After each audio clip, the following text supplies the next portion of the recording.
25ல 27வது MCQ பார்க்கணும். ரைட்டா? நேற்று 26 வரைக்கும் பார்த்தோம். 2025ல 27வது MCQ ஸ்டார்ட் பண்ணுவோம். பாருங்க, உருவில் காட்டப்பட்டுள்ளவாறு அடியில் ஒரு செப்பு தட்டு ஒட்டப்பட்ட ஒரு மரக்குற்றி ஒரு முகவையில் உள்ள நீரில் மிதக்கின்றது. ஒரு முகவை நீக்கிய நீரில் ஒரு செப்பு தட்டு ஒட்டப்பட்டு அது மிதக்குதான். ரைட்டா? H1, H2 ஆகிய உயரங்கள் உருவில் காட்டப்பட்டுள்ளன. H1 என்பது இவர் நீரில் அமைந்த ஆள் மரக்குற்றி. ரைட்டா? H2 என்பது இந்த திரவ மட்டத்தில் உயரம். பிள்ளையார் இது புதிய கேள்வியா? புதுசு இல்லை. நாங்கள் பாஸ் பேப்பரில் இல்லை பெருசாக மீன்கள் இப்படி ஒரு பாடம் மீன்கள் ஒன்றில் இப்படி மேலுக்கு வச்சு செப்பு குட்டி, இன்னொன்றில் எப்படி வச்சா கீழுக்கு வச்சு செப்பு குட்டி, மூணாவது எங்கே வச்ச தோண்டி வச்ச செப்பு குட்டி இது கொள்ளும். இதுதான் இது. அதே போடையில அவனுக்கு கொஞ்சம் டிஃபரெண்டாக போடு. சரிதானே? அங்கே உயரம் தானே கேட்டு அங்கே காலம் அதே தான் நீங்கள் கேட்டி வச்சு அவனு கேட்கல. நீ பாஸ் பேப்பர் செஞ்சுட்டு போனாலே போதும் மார்க்ஸ் எடுக்கிறதுக்கு. ஸோ நாங்கள் பார்ப்போம்.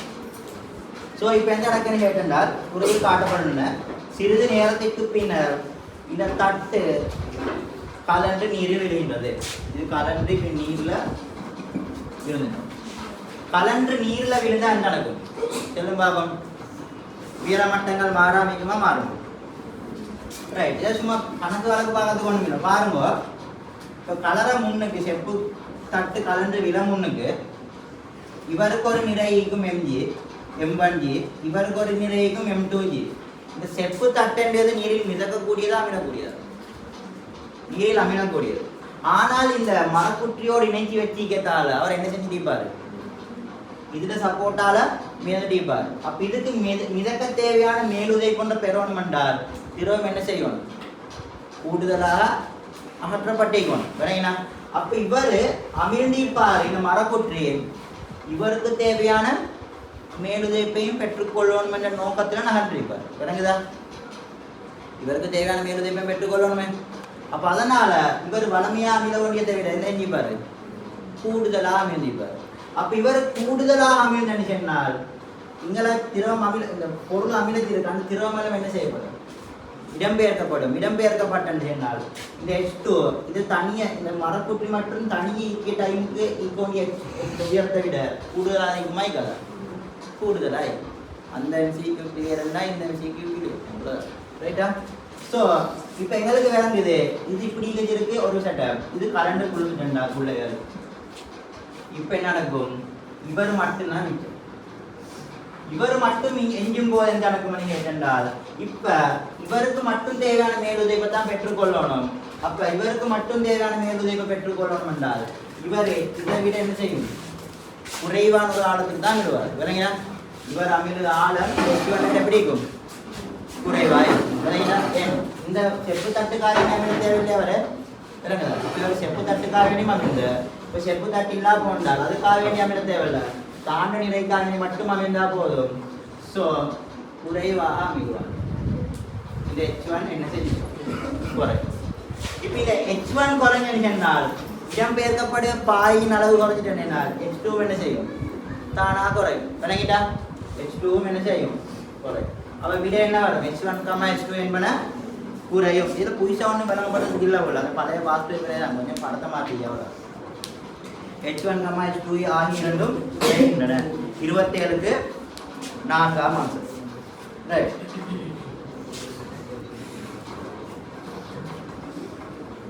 ரைட். 28ஆம் கேள்வியை பாருங்க.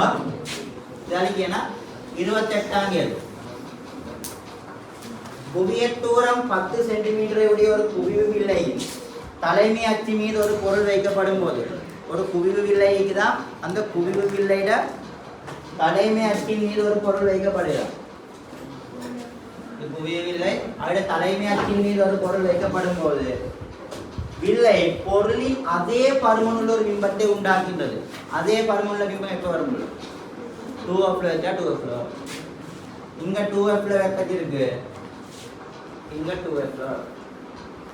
அதே பருமனுள்ள 2F வச்சா 2F வரும். அப்போ நடுவில் FC இருக்கு. ரைட்டா?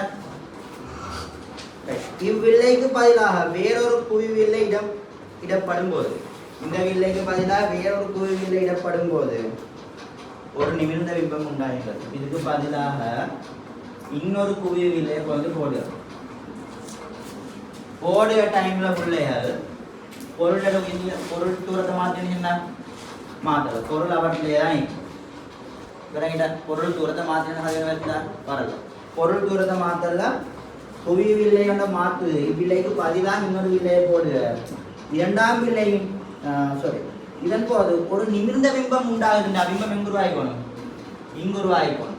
இங்க பிம்பம் உருவாகணும்டா. இந்த பொருள் இந்த வில்லையிட குவியத் தூரம் F2 என்றால் F2 எங்கே நீக்கணும்? இவரத்துலமா நீக்கணுமா இல்ல? ஏன் குவியத்துக்குள்ளுக்கு பொருளை வச்சாதான், குவியத்துக்குள்ளுக்கு பொருளை வச்சாதான் நிமிர்ந்த பிம்பம் கிடைக்கும். பாருங்கன்னா இது இந்த செட்டப் தான் நாங்கள் இங்கே பார்க்கிறோம். எளியவில்லை, கைவில்லை. பாருங்கன்னா அதே போல கூட்டுணு காட்டின்னு வரைஞ்சிருக்கு. பொருள் வில்லையிலிருந்து வார பிம்பத்தை பார்வை துண்டுக்குரிய வில்லையில குவியத்துக்குள்ள வச்ச எடுக்க எங்களுக்கு என்ன நடக்கும்? ஒரு மாய பிம்பம் கிடைக்கும், நிமிர்ந்த பிம்பம் ஒன்று இல்லை வில்லை இன்சைடில். இப்போ அதெல்லாம் கிளியர்னா இந்த கேள்வி பாருங்கன்னா. அப்போ இந்த விலங்கு எடுக்கணும் F2 உள்ளுக்கு தான் பொருள் வைக்கப்பட்டிருக்கும். அதனால இங்க நிமிர்ந்த பிம்பம் எடுக்கும். ஆனால் இங்கேயும் நீங்க கேட்க 2F இவர்த்திக்கு 2FM முந்தினதுக்கு. அப்போ இந்த F2 and 2FM ஒப்பிட்டு சொன்னால் ரைட், ஆரம்பத்தில் இருந்த வில்லையிட குவிய தூரம் எவ்வளோ? 10 சென்டிமீட்டர். அப்போ 2F ண்டா 20 சென்டிமீட்டர். அப்போ இந்த F2 என்றது 20 சென்டிமீட்டரை விட கூடுதலாக இருக்கும். F2 பெரிது 20 சென்டிமீட்டர். எத்தனாமா சார்? 5ஆமா சார். விளங்கிட்டா? விளங்கினா இல்லை? ரைட். இது ஒழுங்கா கிளாஸ் வந்து எல்லா கிளாஸ்லையும் வந்து கூட இருக்கு. விளங்கிக்குமா? வாங்க. இந்த மாதிரி கேள்வி ஆல்ரெடி பாஸ் பேப்பரில் ஆகப்பட்டேன். விளங்க sorry, F2 பெரியது 20 சென்டிமீட்டர்.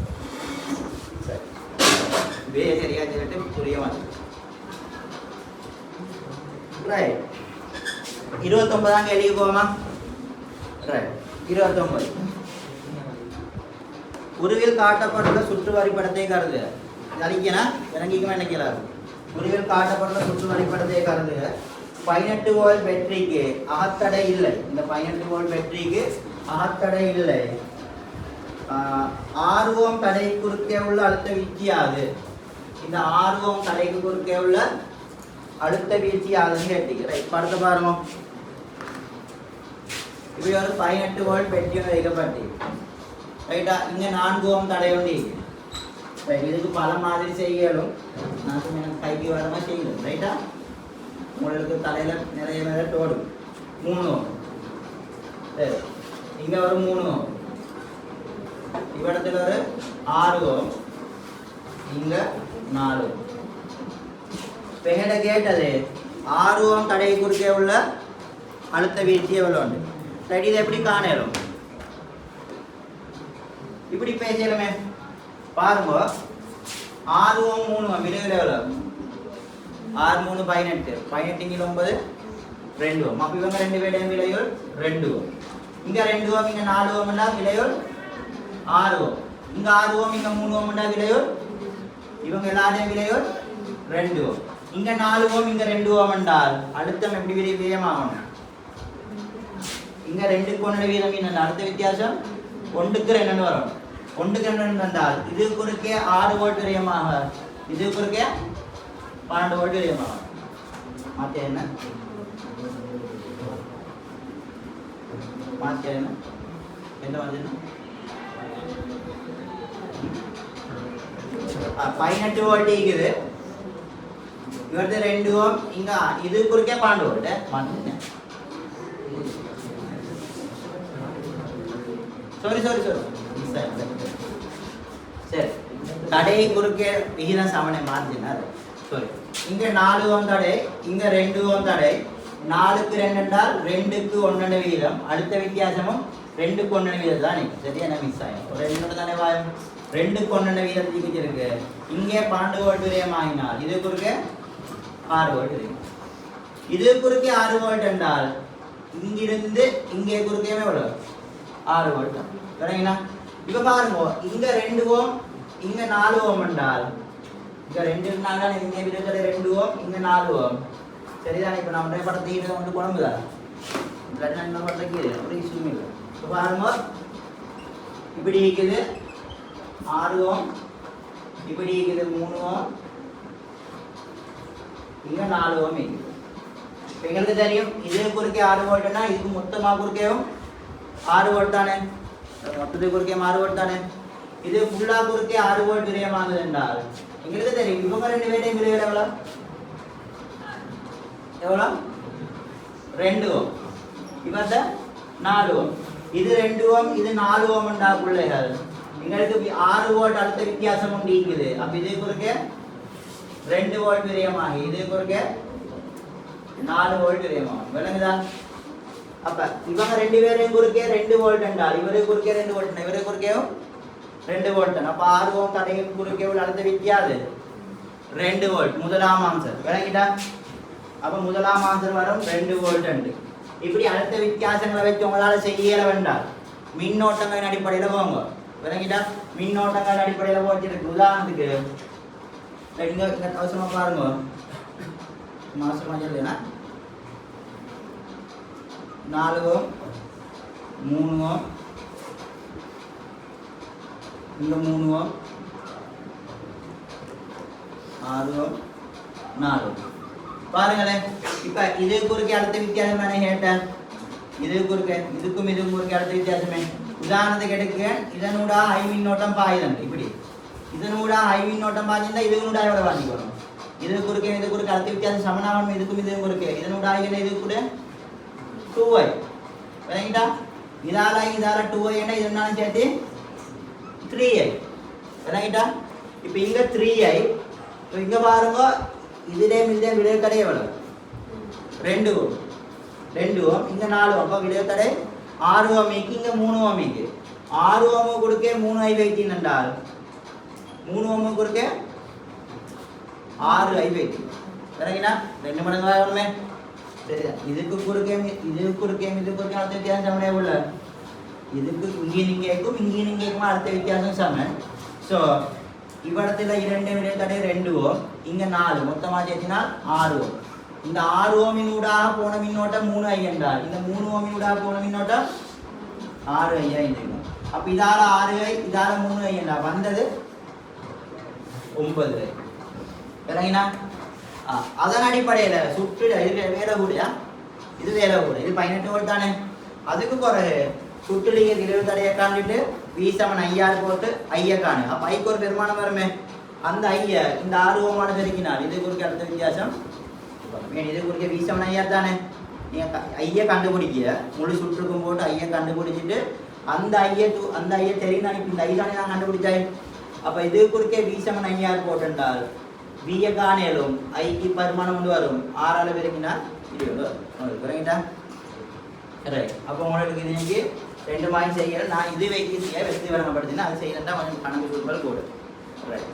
அப்போ உங்களுக்கு முதலாம் ஆன்சர் வரும் 2 வோல்ட். ரைட். நோட் பண்ணுவோம். ரைட். தேவையில்லையாக்குமே நோட் பண்ணுங்க. ரைட். 30ஆம் கேள்வியை பாருங்க. ஓர் உருளை தாங்கியின் உட்குறுக்கு வெட்டு பரப்பளவு 1 மீட்டர் வர்க்கமாகும். ஒரு உருளை தாங்கி ஒன்றிக்கு அந்த உருளை தாங்கியிட உட்குறுக்கு வெட்டு பரப்பளவு 1 மீட்டர் வர்க்கமாகும். அப்ப இந்த குறுக்கு வெட்டு பரப்பளவு 1 மீட்டர் வர்க்கம். அதில் நீர் நிரம்பியிருக்கும் அதே வேளை உருவில் காட்டப்பட்டவாறு ஓர் உராய்வின்றிய முசலம் மூலம் அதன் முழு நீர் மேற்பரப்பையும் மூடுகின்றது. முசலம் அந்த முழு மேற்பரப்பையும் மூடுகிறது. மேலே இருந்து முசலத்தின் மீது சீராக பரம்பியோர் 2500 நியூட்டன் விசையை கொடுக்க ஒரு 2500 நியூட்டன் விசை பிரயோகிக்கப்படுகின்றது. தாங்கியின் அடிக்கு கிட்ட ஒரு சிறிய துளை உள்ளது. தாங்கியின் அடிப்பகுதி எடுத்து இந்த அடிக்கு கிட்ட ஒரு சிறிய துளை ஒன்றிக்குதான் துளை உள்ளது. நீர்மட்டத்தின் உயரம் 0.2 மீட்டராக இருக்கும்போது இந்த நீர்மட்டத்தின் உயரம் 0.2 மீட்டராக இருக்கும்போது துளையிலிருந்து நீர் வெளியேறும் கதியாது.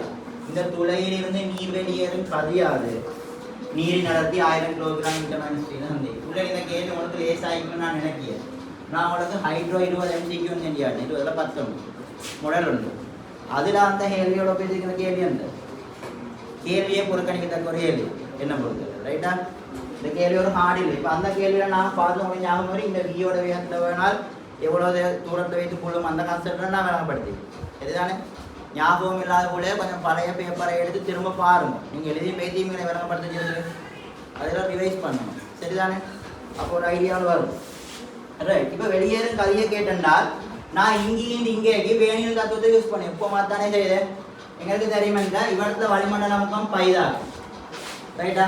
அதோட இந்த முசலம் நீரை தள்ளுவத்தால 2500 நியூட்டன் விசையை கொடுத்து தள்ளுவத்தால விசையிங்கில் பரப்பு எங்களுக்கு தெரியும் அமுக்கம் ஒரு அமுக்கம் அதாரையும் கிடைக்கும். அப்போ இவரத்து எக்ஸ்ட்ரா ஒரு அமுக்கம் கிடைக்கும் பி. பி சமன் இந்த விசையிங்கில் பரப்பு 2500 இங்கில குறுக்கேட்டு பரப்பு 1 மீட்டர் இருக்கும்னா 2500 பாஸ்கல் விளங்கிட்டா அமுக்கம் ரைட். வளிமண்டல அமுக்கம் பை வேற இருக்குது எக்ஸ்ட்ரா ஒரு அமுக்கம் பி இருக்குது. இந்த இடத்துல இருந்து நீர் மூலக்கூறுகள் வரைஞ்சிருக்கு பாருங்க. இதோட ஒப்பிடிச்சிருக்கு இந்த துளை புறக்கணிக்கத்தக்கதா இருக்குதுன்னு சொன்னால் அப்ப இதுல வேகத்தோட ஒப்பிடிச்சிருக்கு இதுல வேகம் புறக்கணிக்கத்தக்கதா விளங்கிட்டா. இதுல குறுக்குவெட்டு பரப்போட ஒப்பிடிச்சிருக்கு இந்த துளை துளையோட குறுக்குவெட்டு புறக்கணிக்கத்தக்க சிறியதுன்னு சொன்னேன் எழுதலை. அப்ப இதுல வேகத்தோட ஒப்பிடிச்சிருக்கு இட குறுக்குவெட்டு இதுல வேகத்தோட ஒப்பிடிச்சிருக்கு இட வேகம் புறக்கணிக்கத்தக்கதா. ஸோ அப்போ இவர் நீங்கள் வேகம் ஒன்று பேசணுமா சரி. அதே நேரம் இங்கே வளிமண்டலத்துக்கு திறந்திக்கத்தால இங்கே வளிமண்டலம் பைதான் விளங்கிட்டா ரைட். இப்போ நான் போடுவோம் வேணிலின் தத்துவத்தின் படி இவரத்துக்கு போடுவோம் P + ½ ρ V² + H ρ G சமன் இங்கேக்கும் வரும் P + ½ ρ V² H ρ G. இப்போ பார்ப்போம் இங்கே Pn எடுத்தால் மொத்த அமுக்கத்தை எடுத்தால் வளிமண்டல அமுக்கம் பை இருக்குது ப்ளஸ் இந்த அமுக்கம் P இருக்குது அதால் வர்றது 2500. இங்கே வேகம் ஒன்று இருக்குதா புறக்கணிக்கத்தக்க வேகம் என்ன நான் அப்போ ½ ρ V² 0. H ρ G எடுத்தால் H ρ G ஒன்று இருக்குது விளங்கிட்டா.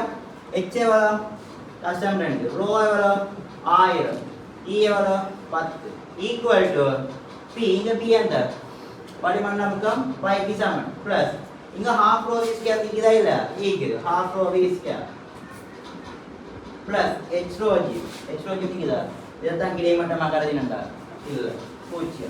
ஸோ பையும் கழிவட்டால் 2500 ப்ளஸ் தசம் 2 தர பார்த்து 2000 ஈக்குவல் டு ½ 1000 V வரைக்கும் பாருங்க 2500 4500 சமன் ½ 1000 V வரைக்கும் என்றால் இந்த 1000 போன்றால் V வரைக்கும் சமன் 90 இப்படிதானே இல்லையா. இந்த மிஸ் ஆகினா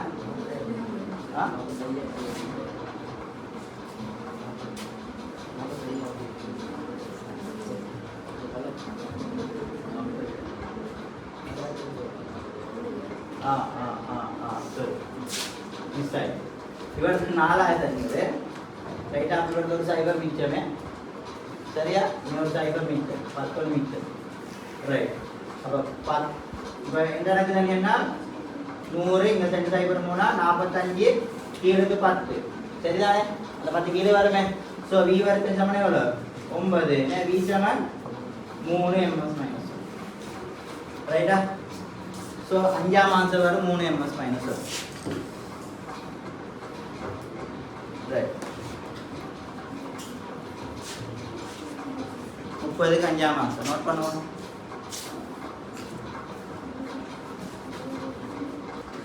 முப்பத்தொராம் கேள்வியை பாருங்க.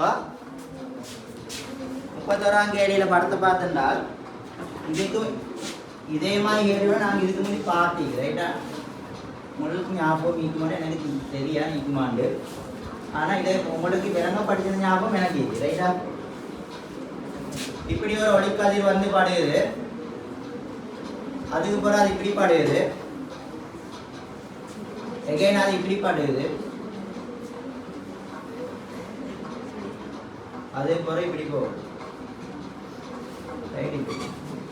ரைட் உங்களுக்கு ஞாபகமோ ஏரியா ஒரு MCQ ஒன்று இந்த பாஸ் பேப்பர் MCQ ஒன்று அதில் இந்த முதலாம் ஊடகத்தில் முறிவிச்சு ஒரு 5 கூட்டு தான் இந்த வருஷம் ஞாபகம் இல்லை எது சரியான கூட்டணி கேட்டீங்க அது எல்லாம் இல்லை ஒரு கூட்டு தான் சரி சரியான கூட்டணி இல்லை ஒன்றே சரியாகணும் ஒன்று சரியாயின்னு தெரியுமா இந்த முறிவிச்சுட்டியும் ஒப்பிடச்சி இருக்கு அது எப்படி ஒப்பிட்டீங்க இந்த கோணத்தை மட்டும் வச்சு தான் ஒப்பிட்டீங்க சரிங்களா அது அப்படி ஒப்பிடுறதுக்கு நான் காரணம் என்ன சினலின் விதிப்படி நாங்கள் ஊடகத்துக்கு கூட பார்த்துட்டு போச்சிருக்கு இங்கே எங்களுக்கு தெரியும் இந்த n1 sin θ ஒரு மாறினா விளங்கப்படுது ஞாபகம் மட்டும் எனக்கு ரைட்டா n1 sin θ ஒரு மாறி அப்போ எனக்கு ஒப்பிட சொன்னால் இதையுமே டிரெக்டாக ஒப்பிடுவோம் மேலும் இதையும் டிரெக்டாக ஒப்பிடுவோம் மேலும் டிரெக்டாக ஒப்பிடுவோம் மேலும் n sin θ மாறிலையே ரைட் அதை நான் உங்களுக்கு கண்டென்ட் எக்ஸ்பிளைன் பண்ணி காட்டுறேன் ரைட்டா இப்போ பாருங்க இவடத்தில் ஒரு படுகோணம் இருக்குது I1 இவடத்தில் ஒரு கோணம் இருக்குது எடுப்போமே I2 அண்டு இவடத்தில் ஒரு கோணம் I3 இவடத்தில் ஒரு I4 இவடத்தில் ஒரு I5 எடுப்போமே ரைட் இப்போ இதையும் ஒப்பிட சொன்னால் இதில் முடிச்சுட்டு N1 N2 N3 N4 N5 எப்படி இருந்துச்சு N ABC NA B C D இது again சரியா சரியா ரைட் again ஏண்டா பிள்ளைகள் நீங்கள் சொல்லி செல்லுங்க இந்த கோணம் பிடிக்கும் சமனாயி சரிங்களா மாறிலையே இந்த கோணமும் சமனாயி கோணம் அது ஒரு முடிவு சொல்லுங்க ஏற்கனவே நான் சொல்லு அப்போ இந்த I1 I5 அது நான் போட்டால் I1க்கு சமனாயி கோணமே n sin θ ஒரு மாறி இதுவுமே என்னோட என்றால் இந்த கோணம் சமனாயி கோணம் ஓகே இப்போ எனக்கு ஒரு விஷயம் சொல்லும் இதுலேருந்து NA sin I1 சமன் NB sin I2 இன்னொன்று எந்த எழுதும் அது சமன் எதுக்கு NC sin I3 எல்லாம் மாறி தானே NC sin I3 சமன் ND sin I4 ரைட்டா அவ்வளோதான் ஒப்பிடணும் இப்போ நீங்கள் இதை ஒப்பிட சொன்னா பிள்ளைகள் நீங்கள் ஒப்பிட சொன்ன முருவி சுட்டிகள் NB NCD என்பவற்றை ஒப்பிட சொல்லிங்க இது எல்லாத்துலேயும் முருவி சுட்டி ஒப்பிடணும்னா நீங்கள் எதை பார்க்கணும்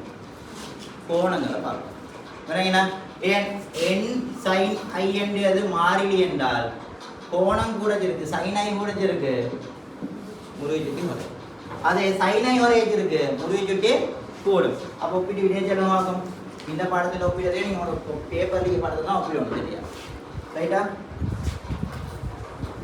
ஒப்பிடமாகும்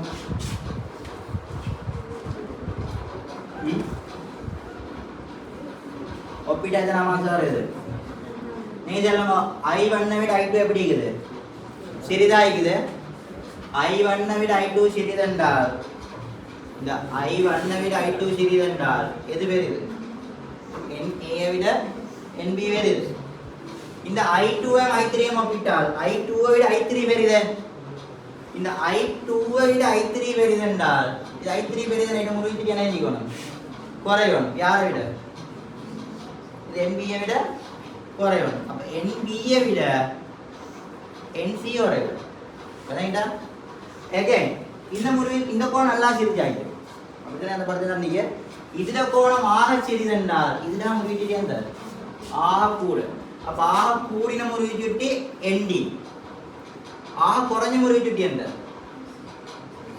ஆக குறைஞ்ச முடிவுக்கு எந்த NC அதுதான் கோணமாக பெருசாயிக்குது ஆக குறைஞ்ச முடிவுக்கு NC ரைட்டா அப்ப விடையில ஒப்பிடவாகும் ஆக கூடினது ND ஆக குறைஞ்சது NC ரெண்டாம் ஆன்சர் வரும் ஒன்றாம் ஆன்சர் வரும் இப்போ ஒன்றா ரெண்டா நீங்க பார்க்கணும் சரிங்களா ஒன்றா ரெண்டான்னு பார்த்துருக்கு எங்களுக்கு தெரியும் NC-யை விட NB கூட NB-யை விட எந்த கூட சாரி NB-யை விட NA உரைச்சது அப்போ இவரத்துக்கு எந்த வரும் NA இவரத்துக்கு எந்த வரும் NB ஆ கூட NB எத்தனாம் ஆன்சர்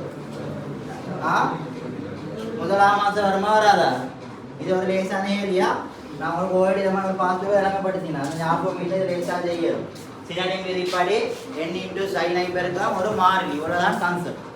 இதை வச்சு கேஸா ஒப்பிடணும். ரைட். 32ஆம் கேள்வி. 32ஆம் கேள்வி கணிக்கணும் இல்ல பெருசா ஒண்ணுல கணிக்கணும். 32 பாருங்க. ஆறுடைய ஒரு கடத்தும் வட்டத்தட்டில் ஆறுடைய ஒரு கடத்தும் வட்டத்தட்டில் ஒரு மாறா மின்னோட்டம் I பாய்கின்றது. ஆறையுடைய ஒரு கடத்தும் வட்டத்தட்டில் மாறா மின்னோட்டம் I பாயுது. ரைட்டா?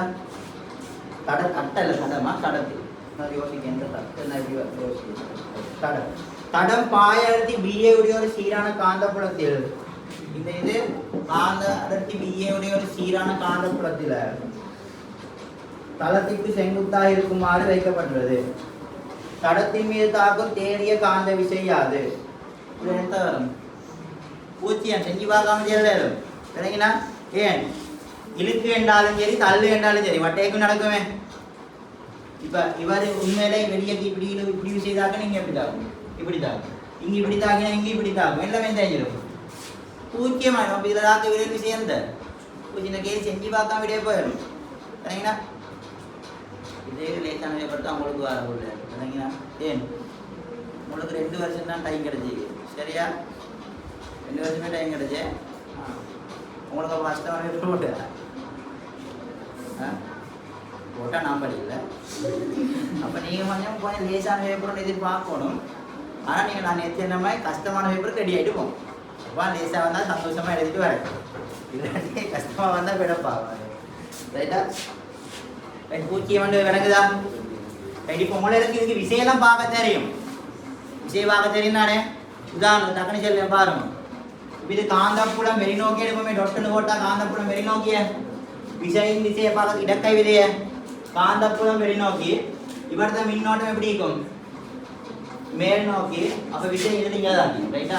அப்ப விசை இப்படி தாக்கினால் இதுல விசை இப்படி தாக்கும். சரிங்களா? இதுல விசை இப்படி தாக்கிருக்கு, இதுல விசை இப்படி தாக்கும், இதுல விசை இப்படி தாக்கும். இலையில இருந்து போச்சு. ரைட்டா? கடத்தில் தாக்கும் இலை விசை போச்சு. ரைட். இப்போ 33ஆம் கேள்வி. இந்த 33ஆம் கேள்வி கணித ரீதியாக எங்களுக்கு விடைக்கு போயிடும். விளங்கினா? 33ஆம் கேள்விக்கு கணித ரீதியாக விடைக்கு போயிடும். தான் சரி கணித ரீதியாக போயிடும். எனக்கு காட்டு எப்படி போகிறாங்க யோசி காட்டு மாட்டாங்க. கணித ரீதியாக விடைக்கு போகிறது காட்டும் எழுதுண்டு காட்டலுமா?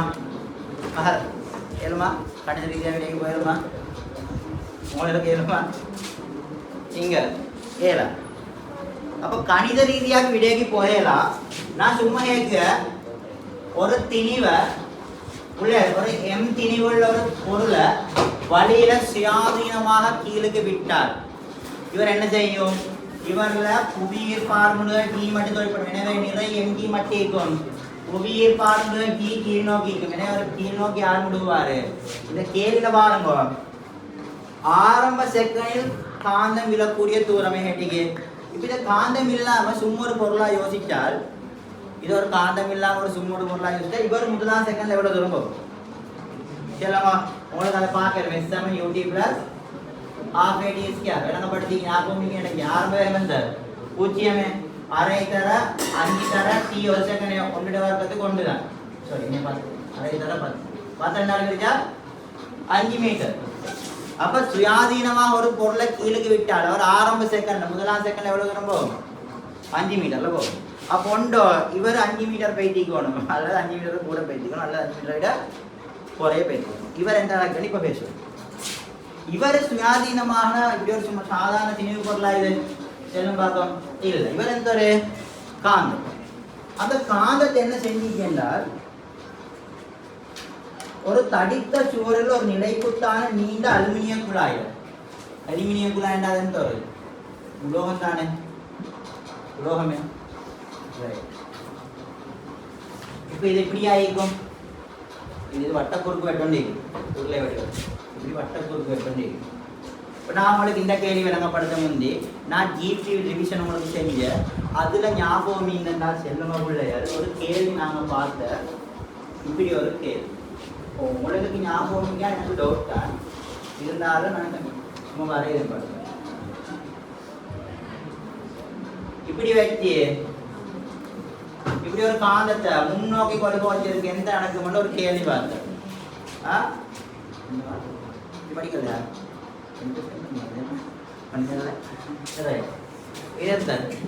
படிச்சா படிக்கல வராதவங்களுக்கு ஞாபகம் இருக்காது, வந்தவன் செல்வமா படிச்சு இது ரெண்டான இதை முன்னோக்கி கொண்டு வச்சிருக்கு. இவர் என்ன செஞ்சார்? முன்னோக்கி போன. இவரும் என்ன முன்னோக்கி வந்த காரணம் என்ன? இதுக்குள்ள இப்படி காந்தப்புலம் வைத்திக்கும். இவரை முன்னோக்கி கொண்டு போற தன்னை நோக்கி வர காந்தப்புலத்துல அளவு என்ன செஞ்சுக்கும்? கூடிக்கும். அப்ப அவரை நோக்கி வார காந்தப்புலத்துல அளவு கூடினதால அது என்ன செய்யும்? இப்ப மின்னியக்க விஷயம் தூண்டப்படும். எங்களுக்கு தெரியும் தூண்டப்படும் மின்னியக்க விஷயம் தூண்டும் காரணிய எதிர்க்கக்கூடியமாயிருக்கும். எனவே இவர் பார்ப்பாரு இவன் கிட்ட வாரத்தாலதான் எனக்கு என்ன காந்தப்புலம் தூண்டப்படுது, நான் இவர்கிட்ட நிக்காம முன்னு போடுவேன். நீ சுயாதீனமா அசையக்கூடியதாயின்னு பார்த்தேன் அந்த கேள்வியில. நான் வருஷம் ஞாபகம் இல்லை. சரி வருஷம் ஞாபகமா 2010 போறதுதான் வந்தேன். சரியா? 13 14 சம்திங் ஞாபகம் இல்லை. அப்ப இவர் என்ன செய்யும்? முன்னோக்கி நகரும். இவர் முன்னோக்கி நகரும். இதுக்குள்ள என்ன நடக்கும்? இப்படி காந்தப்புலம் பெய்தி இருக்கும். ரைட்டா? இது முன்னோக்கி போச்சிருக்கு. இதுக்குள்ள பெய்து போய் இந்த காந்தப்புலத்துல அளவு என்ன செய்யும்? குறையும். இவர் இப்ப யோசிப்பாரு, அட எனக்குள்ள வந்து கொண்ட காந்தப்புலத்துல செறிவு குறையுது, குறைய காரணம் இவர் முன்னுக்கு போறது, அப்ப நானும் முன்னுக்கு போ, அப்ப குறையா பார்த்து குறையுமே அப்படின்னு சொல்லி இவர் நினைப்பாரு. முன்னுக்கு பெய்திப்பாரு ஒரு கதை வந்து விளங்கப்படுத்தினாங்க. ஞாபகமா? அதே மாதிரி பிள்ளைகள் இங்க பாருங்க, இது ஒரு அலுமினியம் தாளாக்கப்பட்ட குழாய். இப்படி ஒரு காந்தம் இருக்குது. இந்த வடமுனைவு இங்க தென்முனைவு. இது மேலுக்கு இந்த குழாய் ஈக்கியான் இருக்குமே, இங்கே ஒரு குறுக்கு வெட்டம் ஈக்குமே. இப்ப என்ன நடக்கும்? இப்படி காந்தப்புல கோடுகள் இதை நோக்கி வந்தீங்க, தென்முனையை நோக்கி வாரதே. இதுல காந்தப்புல கோடுகள் இப்படி பயிற்சி. ரைட்டா? இப்ப இந்த காந்தம் கீழுக்கு வரைஞ்சிருக்கு. இந்த குறுக்கு வெட்டு பரப்பினோட போற காந்த புலச்செறிகள் காந்த பாயம் என்ன செய்யும்? கூடும். இவர் என்ன செய்வாரு? தனக்குள்ள வார காந்த பாயம் கூடுதல் என்னால் அதை ஆதரிப்பாரா எதிர்ப்பாரா? எதிர்ப்பாரு. எதிர்க்கென்றால் இவர் இந்த காந்தத்தை குடிக்கு மேல் நோக்கி தள்ளும். பாரத தடுக்கும், மேல் நோக்கி தள்ளும். இவர் கீழுக்கு வரைஞ்சிருக்கு. இதுக்குள்ள இதுக்குள்ள இருந்து காந்த பாயம் என்ன செய்ய பார்க்கணும்? குறைய பார்க்கணும். அதுக்குள்ள இருந்த காந்த பாயம் குறையும்.